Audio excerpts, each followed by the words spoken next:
عمر تائی نے کہا کہ اب ہماری قضا آ گئی۔ ان کا ایک افسر انہوں نے مارا اور انہوں نے یک بارگی حملہ کر دیا۔ مسلمانوں کی تعداد تھوڑی تھی۔ حضرت رافع بن عمر تائی نے کہا کہ اب ہماری موت آ گئی، اب ہماری قضا آ گئی۔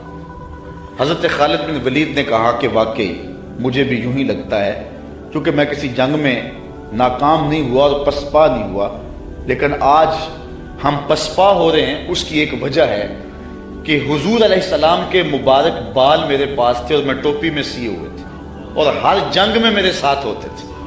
آج میں ٹوپی گھر بھول آیا اور یہ مصیبت جو ہمارے اوپر پڑی ہے اس لیے کہ میرے پاس آج وہ حضور علیہ السلام کے معجز نما بال جو ہیں آج وہ موجود نہیں ہیں۔ لیکن بندہ مٹ نہ جائے آقا پہ تو وہ بندہ کیا ہے، بے خبر ہو جو غلاموں سے وہ آقا کیا ہے۔ دور طیبہ سے جب بھی میں تڑپا کبھی، ان کو حالات کی سب خبر ہو گئی۔ حضور حضرت ابو عبیدہ کو خواب میں ملے اور فرمایا خالد پہ مشکل بنی اور تم یہاں سو رہے ہو۔ وہ فوراً اٹھے اور اعلان کروا دیا، کہا جلدی تیار ہو جاؤ، حضرت خالد کی مدد کو پہنچنا ہے۔ راتوں رات لشکر تیار ہوا اور حضرت خالد بن ولید رضی اللہ تعالی عنہ کی مدد کے لیے لشکر چل پڑا۔ انہوں نے دیکھا کہ ایک نقاب پوش سوار ہے جو لشکر سے ہٹ کر کے چل رہا ہے۔ امیر لشکر نے کہا کہ ذرا اس شخص کو دیکھو یہ کون ہے، کوئی جاسوس نہ ہو۔ جب مجاہد اس کے پاس گئے اس نے کہا کہ پیچھے ہٹ جاؤ، میں کوئی غیر نہیں ہوں، میں حضرت خالد بن ولید کی بیوی ہوں۔ جب حضرت ابو عبیدہ نے اعلان کروایا نا کہ تیار ہو جاؤ کہ خالد پہ مشکل آ گئی ہے، تو میں نے سوچا کہ اللہ کے شیر پہ کبھی مشکل آئی تو تھی نہیں، یہ کیا ہو گیا؟ تو میں نے غور کیا تو ان کی ٹوپی گھر رہ گئی تھی، تو میں نے ٹوپی لی، میں ان کو ٹوپی دینے جا رہی تھی۔ لشکر کے ساتھ ساتھ حضرت خالد بن ولید کی اہلیہ بھی چلتی رہی۔ حضرت خالد بن ولید ادھر محاذ پہ ڈٹے ہوئے۔ اچانک حضرت خالد بن ولید کیا دیکھتے ہیں کہ ایک جانب سے اللہ اکبر کی آواز آئی اور 5-6 مجاہد ہیں جو دشمن کے لشکر کو پیچھے دھکیل رہے ہیں، اور اس میں ایک نقاب پوش مجاہد بھی ہے۔ حضرت خالد بن ولید نے گھوڑے کو ایڑ لگائی اور جا کے اس کے قریب کھڑے ہو گئے۔ کہا جوان مجاہد تو کون ہے کہ لشکر کے جو ہے پشتے کاٹ رہا ہے؟ اس نے تھوڑا سا نقاب سرکا کے کہا انا زوجتو کا ام تمیم، میں تمہاری بیوی ام تمیم ہوں، اور تم حضور کے بالوں والی ٹوپی بھول آئے تھے، میں وہ تمہیں دینے آئی ہوں۔ تو انہوں نے وہ ٹوپی ان کو پیش کی تو اللہ نے اسی دن حضرت خالد بن ولید کو فتح عطا فرمایا۔ یہ حضور علیہ السلام کے منہ مبارک کا وجہ۔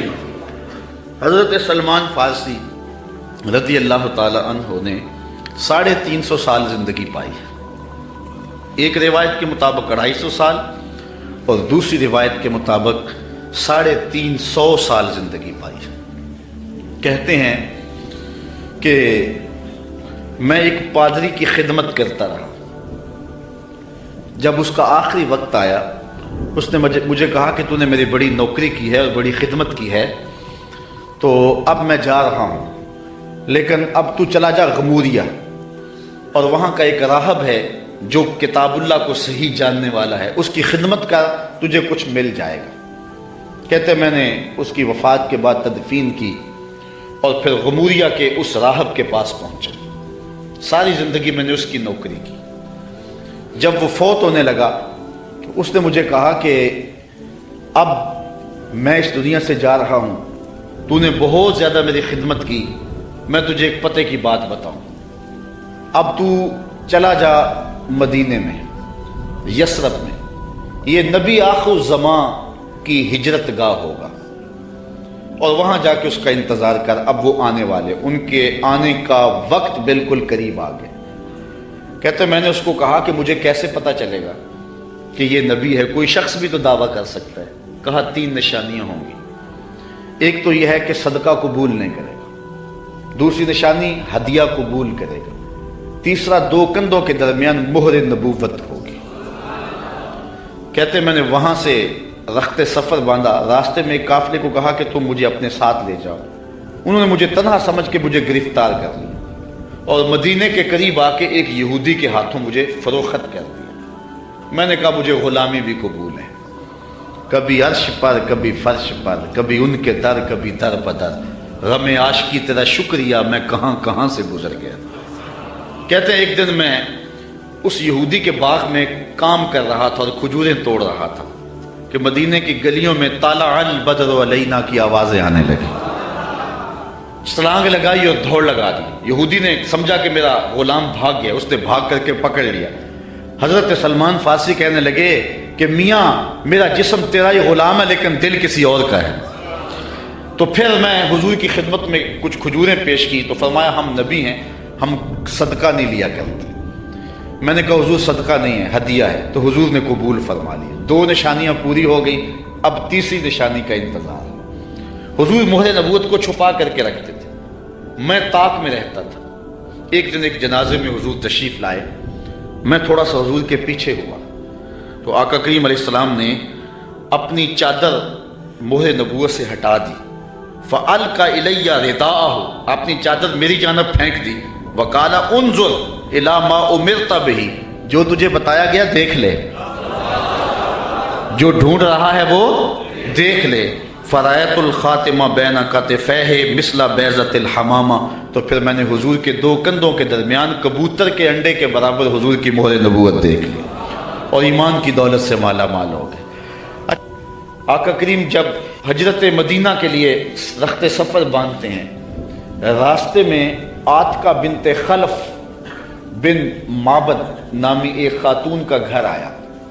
حضور وہاں رک کر کے ان کو کہا کہ اگر تمہارے پاس ہماری خدمت کے لیے کچھ ہے تو ہمیں پیش کرو. بھوک اور پیاس آقا کریم نے محسوس کی. حضور کے جو ساتھی بھی تھے، تو اس خاتون نے جس کا نام معبد تھا، اس نے کہا کہ لو کانا عندنا شیء ما آوزکم الکرام، ہم دیہاتی لوگ ہیں اور عرب ہیں، ہمارے ہاں مہمان آ جائے تو کوئی کسر نہیں چھوڑتے، لیکن آج اتفاق ایسا ہے کہ ہمارے گھر کچھ ہے نہیں جو آپ کی خدمت کے لیے پیش کریں.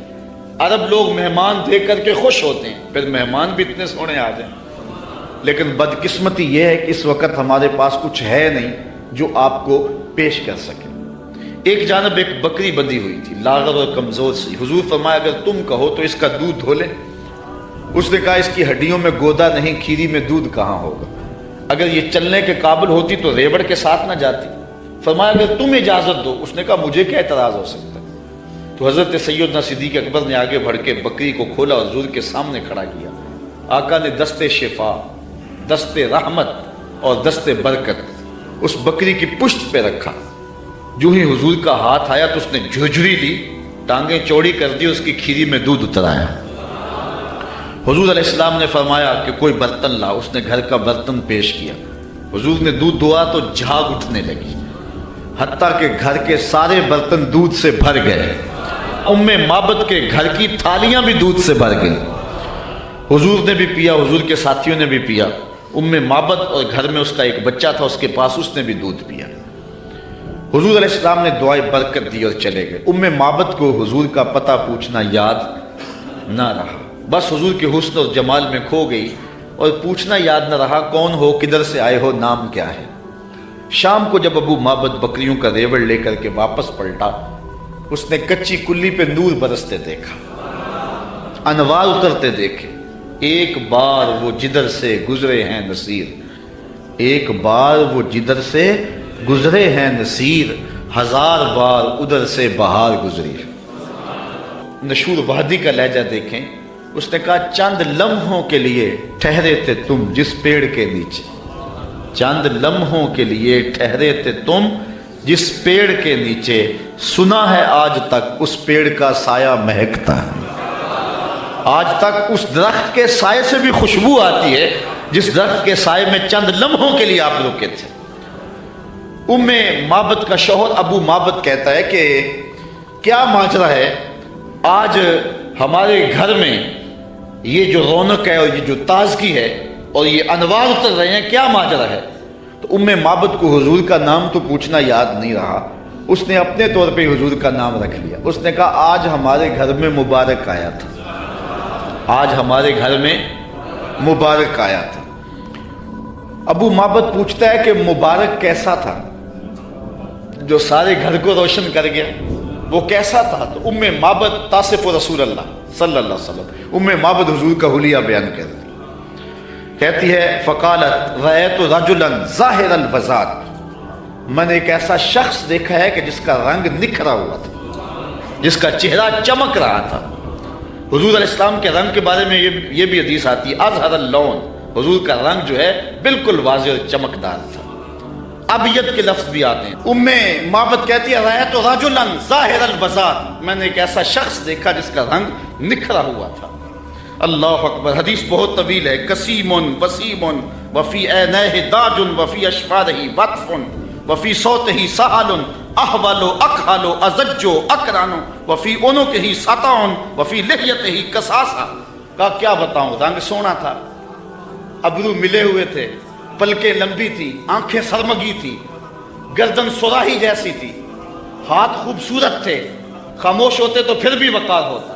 لیکن میں ام معبد کا صرف ایک جملہ آپ کی نظر کرنا چاہ رہا ہوں۔ ہزارہا مصنفین، نثر نگار اور شعراء اور ادبا کے سارے ادب پارے اور ساری نثر نگاریاں اور ساری انشاء پردازیاں اس کے ان دو جملوں پہ قربان۔ ام معبد نے کیا کہا، میرے شوہر میں کیا بتاؤں کہ وہ مبارک کیسا تھا، میں کیا بتاؤں وہ مبارک کیسا تھا، بس اتنی بات سن لو۔ ابہ الناس وَأَجْمَلَهُ مِنْ بَعِيدٍ وَأَحْسَنَهُ مِنْ قَرِيبٍ، وہ اتنا سونا تھا جب کوئی اس کو دور سے دیکھتا تو سونا نظر آتا، قریب آ کے دیکھتا تو اور سونا نظر آتا۔ یہ دو جملے اس کے دیکھیے، دور سے کوئی دیکھے تو پھر بھی سونا، قریب آئے تو پھر بھی۔ کچھ لوگ دور سے بھلے لگتے ہیں، قریب آئے تو نقوش میں وہ کشش نہیں ہوتی ہے، کچھ لوگ قریب سے سونے دور سے دھندلے ہو جاتے ہیں۔ لیکن کہا وہ اتنا سونا تھا، دور تھا پھر بھی سونا لگتا تھا، قریب آیا تو پھر بھی۔ اچھا یہاں اس نے حضور کی سیرت بھی بیان کی ہے۔ کچھ لوگ دور سے اچھے لگتے ہیں، قریب آ کے اچھے، دور سے اچھے لیکن رشتہ داری کر کے دیکھو تو اچھے نہیں ہیں، کاروبار کر کے دیکھو تو اچھے نہیں ہیں، دوستی لگا کے دیکھو تو اچھے نہیں ہیں، سفر کر کے دیکھو تو اچھے نہیں ہیں۔ وہ کیا، کسی نے کہا اس کے لہجے میں یوں تو برف تھی لیکن جو چھو کے دیکھا تو ہاتھ جل گئے۔ کچھ لوگ دور سے سہانے سہانے، قریب آئیں تو کان پھٹیں ڈھول کی طرح۔ لیکن اس نے حضور کی صورت بھی بیان کی اور ان جملوں میں حضور کی سیرت بھی بیان کی۔ کہا وہ اتنا سونا تھا، دور تھا تو پھر بھی سونا لگتا تھا، قریب آ گیا تو پھر بھی سونا لگتا تھا۔ دور تھا تو نظریں جھکی ہوئی تھی، قریب آیا تو حیا کے پہرے تھے۔ عجیب حسن تھا، عجیب رنگ تھا، دور سے بھی سونا لگتا تھا، قریب سے بھی سونا لگتا تھا۔ اچھا ایک ترجمہ اس کا میں نے بھی کیا ہے، اگر آپ کا ذوق ہو سلامت۔ اس نے کہا کہ کیا بتاؤں، دور سے بھی سونا اور قریب سے بھی سونا۔ تو میرے ذہن میں اس کا مفہوم ایک یہ بھی آیا ہے، مفہوم وہی ہے لیکن ایک یہ بھی آیا ہے، اور آپ اس کی تائید کریں گے، علماء تشریف فرما ہے، شفقت فرمائیں گے۔ تو اس نے کہا کہ میں کیا بتاؤں وہ کتنا سونا تھا، دور تھا تو سونا لگتا تھا، قریب آیا تو اور سونا لگتا تھا۔ تو میں کہتا ہوں کہ حضور دور سے بھی سونے اور قریب سے بھی۔ جنہوں نے قریب سے دیکھا نا، انہوں نے کہا کل قمر لیلۃ البدر لم ارا قبلہ ولا بعدہ مثلہ۔ کیا پوچھتے ہو، 14ویں رات کا چمکتا ہوا چاند تھے حضور، حضور جیسا نہ پہلے دیکھا نہ بعد میں دیکھا۔ یہ کس نے کہا؟ حضرت ابو ہریرہ نے، جس نے پاس کھڑے ہو کر کے دیکھا۔ جس نے قریب سے دیکھا اس نے کہا کل قمر لیلۃ البدر، اور جس نے 13 صدیوں کے فاصلے پہ کھڑے ہو کے دیکھا اس نے کہا مکھ چند بدر شاہ شانی، متھے چمک دی لاٹ کالی زلف تے اکھ مستانی ہے، مخمور رکھی ہند مد بھری۔ جس نے قریب کھڑے ہو کے دیکھا اس نے کہا کہ چاند چڑھا ہوا تھا اور حضور لال دھاری دار یمنی چادر اوڑھ کے آرام کر رہے تھے۔ حضرت جابر بن سمرہ کہتے ہیں کبھی اسے دیکھوں کبھی انہیں دیکھوں، فائزہ ہوا اندی احسن من القمر، پھر میں نے فیصلہ کیا نہیں حضور سونے ہیں۔ جس نے قریب سے دیکھا اس نے کہا کہ چاند سے حضور سونے ہیں، اور جو 13 صدیوں کے فاصلے پہ کھڑے ہو کے بریلی سے دیکھتا رہا اس نے کہا خورشید تھا کس زور پر، کیا بھڑ کے چمکا تھا قمر، بے پردہ جب وہ رخ ہوا یہ بھی نہیں وہ بھی نہیں۔ جس نے قریب سے دیکھا اس نے کہا کان رسول اللہ صلی اللہ علیہ وسلم افلج الثنیتین اذا تکلم رویا کالنور یخرج من بین ثنایاہ، کہ حضور کے سامنے والے دانتوں میں ہلکا سا سوراخ تھا اور حضور جب بولتے تھے نور کی کرنیں چھن چھن کے نکلتی تھی۔ یہ حضرت عبداللہ ابن عباس نے کہا جو پاس کھڑے تھے اور جو 14 صدیوں کے فاصلے پہ کھڑا تھا، اس نے کہا تو اجے میرا یار نہیں ڈٹھا، جنوں ویکھ کے چند شرماوے، ادھی راتی دن چڑھ جاوے، جیو رخ تو نقاب اٹھاوے، تے جے او نکلے سیر کرن نو سارا گلشن سیس نواوے، اتے دھرتی لف لف جاوے، جے ہاتھ پھلاں وچ رکھدا ہاتھ پھلاں تو ود جاوے، نین نشیلے مست رسیلے وچ سونا کجل سہاوے اکھ اگڑے تے انج پیا جاپے جویں میں خانہ کھل جاوے تے جے او کھولے پیچ زلف دے اتے راہی راہ پل جاوے توبہ توبہ حسن سجن دا چال نہ چلی جاوے بجلی ڈردی لشک نہ مارے متا بے ادبی ہو جاوے علم خدا نے اینا دتا عقلاں وچ نہ آوے عقل خدا نے اینی دتی علماں وچ نہ آئے کیے جاز نظر وچ او دی جو آوے وک جاوے خلق او دے نے مولئی دنیا کوئی ورلائی جان بچاوے آزم ایڈا سونا ماہی سنو کدرے نظر نہ آوے جنہوں نے قریب سے دیکھا انہوں نے بھی کہا سونا جنہوں نے قریب سے دیکھا انہوں نے بھی کہا سونا اور جنہوں نے دور سے دیکھا انہوں نے بھی کہا سونا جنہوں نے قریب سے دیکھا اس کا نام محمد بن مسلمہ تھا اس نے کہا اگر ٹیڑھی نظر سے دیکھا نا میرے رسول کو آنکھیں توڑ دوں گا یہ جس نے قریب کھڑے ہو کے دیکھا اور جو 13 صدیوں کے بعد کھڑے ہو کے دیکھتا رہا اس کا نام غازی علم الدین تھا اس نے کہا ٹکڑے کر دوں گا راجپال اگر ٹیڑھی نگاہ سے دیکھا میرے رسول کو جس نے قریب کھڑے ہو کے دیکھا اس کا نام عمر بن خطاب تھا اور جو 14 صدیوں کے فاصلے پہ کھڑا تھا اس کا نام عامر چیمہ تھا جس نے قریب کھڑے ہو کر کے دیکھا وہ حضور کے غلام تھے اور صحابہ تھے اور جس نے 14 صدیوں کے فاصلے پہ کھڑے ہو کر کے دیکھا ملازم تو پولیس کا تھا اس نے کہا تو گورنر ہے تو میں محمد کا نوکر ہوں میں کاٹ کے ٹکڑے کر دوں گا اگر تیری نظر سے بھی دیکھا تو کہا کوئی قریب سے دیکھے پھر بھی واری جائے دور سے دیکھے پھر بھی واری جائے تو اجے میرا یار نہیں ڈٹھا جنہوں دیکھ کے چند شرم آوے کہا کیا بتاؤں کہ وہ قریب سے بھی سونا اور دور سے بھی سونا اچھا اس نے حضور کا حلیہ بیان کیا ام مابت میرے بچے تیرے پہ قربان ام مابت میری نسلیں فدا تیرے ایک ایک جملے پہ حضور کا حلیہ بیان کیا اور حد کر دی ام مابت نے دعا کرو اللہ ہمیں حضور کی زیارت نصیب فرما دے یا اللہ واسطہ ڈالتے ہیں ام مابت کا ہمیں حضور کی زیارت دے دے یہ آنکھیں اس قابل تو نہیں ہیں لیکن مالک تو کرم کر ہم تیرے محبوب کا نام لے رہے ہیں ام مابت کا صدقہ حضور کی زیارت دے دے اچھا ام مابت نے حضور کا حلیہ بیان کیا مبارک کا حلیہ بیان کیا ام مابت حلیہ بیان کر کے فارغ ہوئی تو بچہ بولا امی وہ بکری والی بات سنائی نہیں جو بکری کی پشت پہ ہاتھ پھیرا تھا مبارک نے وہ تو بات نہیں سنائی اللہ اکبر اب ابو مابت کہتا تم نے زیادتی کیا میرے سے جب مبارک آیا تو مجھے بلایا کیوں نہیں اس کو میں بھی دیکھنا چاہتا تھا اب میں بکریاں دودھ لے کر نہیں جاؤں گا قریب قریب رہا کروں گا کبھی مبارک آئے نا تو مجھے بلا لینا اب وہ سارے گھر کے افراد مبارک کا انتظار کرتے ہیں ابو مابت کہتا ہے ایک بار ہی آ جائے جن لوگوں نے مدینہ نہیں نہ دیکھا ہوتا وہ کہتے ہیں ایک بار مدینے بلا لے مولا پھر پاویں جان کٹ لئی اور جنہوں نے دیکھ لیا ہوتا وہ کہتے ہیں یا اللہ بار بار بلا ابو مابت کے جذبات یہ تھے ایک بار ہی دیکھ لوں لیکن ام مابت کہتی تھی کاش کے روز بھی گزرے مبارک کا روزانہ گزر ہو یہاں سے ایک دن ام مابت سودا سلف لینے کے لیے قریبی بستی میں گئی نہ ملا تو آگے بڑھ گئی آگے شہر مدینہ میں جا پہنچی سودا خرید رہی تھی بچہ بھی ساتھ تھا کہ حضرت ابوبکر صدیق گزرے تو بچے نے جب دیکھا نا تو تڑپنے لگا اور اس کے لفظوں میں وہ بے ساختگی اور اس کی تڑپ ظاہر ہو رہی ہے اس نے کہا یا امہ اِنَّ هَذَا الرَّجُلَ الَّذِي كَانَ مَعَ الْمُبَارَكِ اے امی اس دن جو مبارک کے ساتھ نہیں بندہ تھا یہ جا رہا ہے سودا چھوڑا حضرت ابوبکر صدیق کے پیچھے اور پوچھتے ہیں مبارک کہاں ہے تم تو مل گئے ہو مبارک کدھر ہے اب نام تو اپنے طور پہ رکھا ہوا تھا حضرت ابوبکر صدیق فرمایا کس مبارک کو ڈھونڈ رہی ہو کہا وہی جس نے بکری کی پشت پہ ہاتھ پھیرا تھا کہا آؤ تمہیں مبارک کے ڈیرے پہ لے چلو حضور صحن مسجد نبوی میں بیٹھے ہوئے تھے جب بچے نے دیکھا تو پھر چیخا اور کہا امی وہ دیکھو مبارک بیٹھا ہوا یہ حضور کے قدموں میں بیٹھ گئی اور برکت لوٹی حضور نے اسلام دیا انہوں نے قبول کیا واپس پلٹے گھر آئے شام کو ابو مابت کے واپس آنے کا جب وقت ہوا نا تو ماں کہتی تھی بیٹے تو خاموش رہنا میں بتاؤں گی تمہارے باپ کو بیٹا کہتا نہیں امی مبارک کے ساتھی کو میں نے دیکھا تھا اس لیے میں نے بتانا ابو کہ ہم مبارک کو دیکھ آئے ہیں شام کو جب ابو مابت آیا نا یہ دونوں بتانے لگے وہ پہلے ہی بول پڑا کہا گھر پھر چمک رہا ہے مبارک پھر آیا تھا انہوں نے کہا مبارک تو نہیں آیا ہم اس کا ڈیرا دیکھ آئے ہیں کہا کدھر رہتا ہے کہا جسے دنیا محمد کہتی ہے وہی تو مبارک ہے پھر اگلے دن ابو معبد بھی حضور کے قدموں میں بیٹھا ہوا تھا. وہ بکری ام معبد کے پاس عام و رمادہ تک زندہ رہی. اہل سیر لکھتے ہیں کہ حضرت عمر کے دور میں ایک سال آیا تھا جب قحط پڑا تھا اور درخت بھی سوکھ گئے تھے، جانوروں کی چھاتیاں بھی خشک ہو گئی تھی، کنووں کے پانی بھی نیچے چلے گئے تھے، حوض بھی خشک ہو گئے تھے، کہیں سے پانی کا کوئی قطرہ نہیں ملتا تھا. لیکن ام معبد کے ڈیرے سے بکری کا دودھ مل جاتا تھا، کیونکہ حضور علیہ السلام نے اس بکری پر اپنا دست شفا پھیرا تھا، اپنا دست برکت پھیرا تھا.